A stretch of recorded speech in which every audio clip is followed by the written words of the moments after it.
Good morning, children, and welcome back to the online teaching. Today is the third day of our poem Somebody's Mother, written by Mary Dowbrine. We had already learnt the meaning of the first 16 lines of the poem. Let's move further. Lest the carriage wheels or the horse's feet should crowd her down in the slippery street. At last came one of the merry troop, the gayest laddie of all the group. Gayest means light-hearted and carefree, and laddie means a boy or a young man. Lest, so that not. Crowd down, walk over. Merry troop, jolly or happy group. So the old woman could not cross the road because she was afraid of being run over by carriages pulled by horses. So those were the olden days. So we are not talking about buses and cars, but we talk about carts and carriages. The street was slippery due to the recent snowfall. No boy offered to help her go across the road. At last, a group of boys came by very happily. However, one boy noticed her and went to help her. He was the happiest of all the boys of this happy group. The next lines. He paused beside her and whispered low, "I'll help you cross if you wish to go." Her aged hand on his strong young arm she placed, and so without hurt or harm. Paused means stopped. The happiest boy of the group paused to help the old woman. The boy whispered to the old woman that he would help her cross the road if she so wished. He lovingly helped her cross the road. Her aged hand on his strong young arm she placed. She trusted him, and so without hurt or harm he guided her. So the boy was ready to help her. He guided the trembling feet along, proud that his own were firm and strong. Then back again to his friends he went, his young heart happy and well content. Trembling means shivering. Proud means feeling proud of oneself. His own mother or his own feet. Content, satisfied. So here he guided the trembling feet of the old woman along. The boy felt proud that his young hands were so strong that they could help an old lady cross a busy road without causing any harm to both. Also, it means that he was happy that his own mother was strong and firm. Perhaps she was a young mother.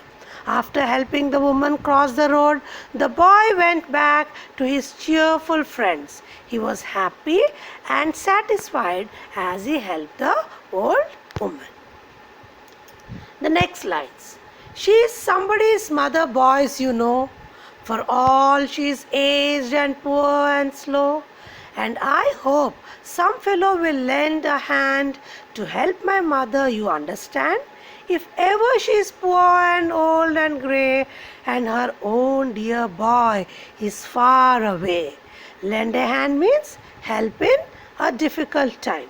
So the boy explained his act of helping the old lady cross the road to his friends by referring to a similar situation in which his own dear mother could run into in the future, though now she was very strong.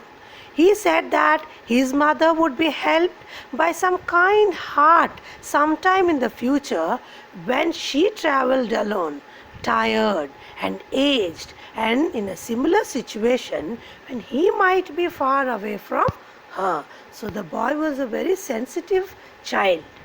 And somebody's mother bowed low her head in her home that night, and the prayer she said was, "God be kind to the noble boy who is somebody's son and pride and joy."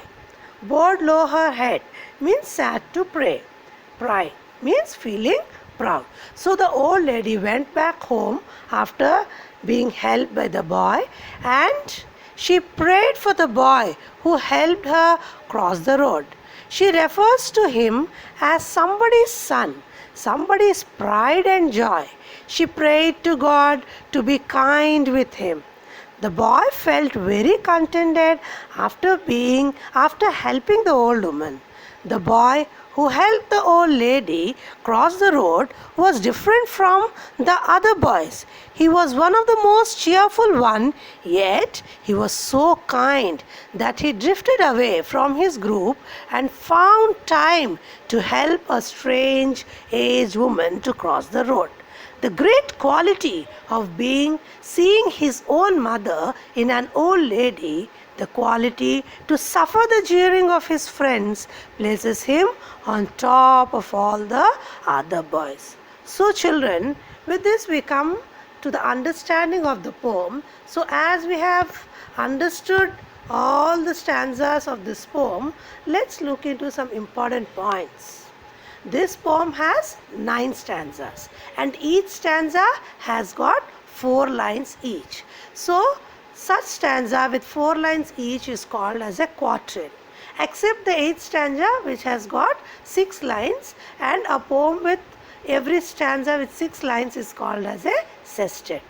The figures of speech used in this poem are a simile and imagery. Simile means a comparison of different things using the words like and as. Imagery is forming a picture or imagining a picture, understanding the lines of the poem or the prose. So here, as you go through the poem, we can draw the picture. We can imagine an old lady waiting to cross the road, how a boy helped her. So we could picturize all these things. The rhyme scheme of the poem is A, A, B, B.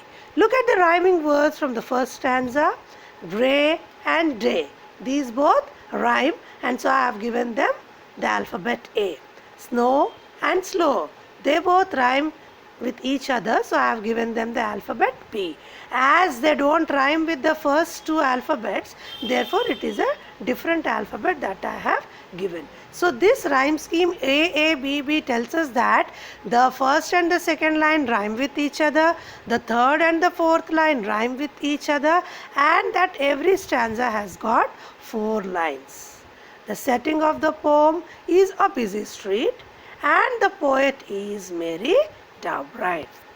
So the most important thing that we need to understand is we all have good in us, and I truly believe that it's a part of our core nature to want to help others.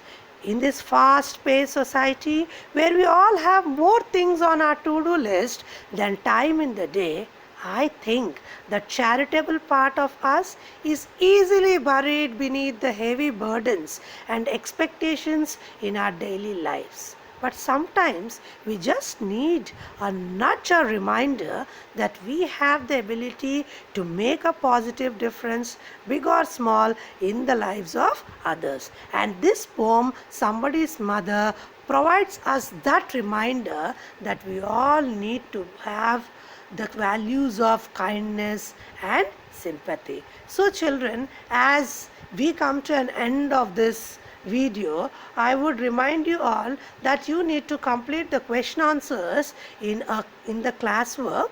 The questions are provided in your textbook, and also a worksheet and assignment would follow this video 3, which has to be completed in your notebooks. Okay, so you will be provided with the paraphrasing and also the central idea of the poem, and with the help of all this you need to do the needful homework. Thank you children.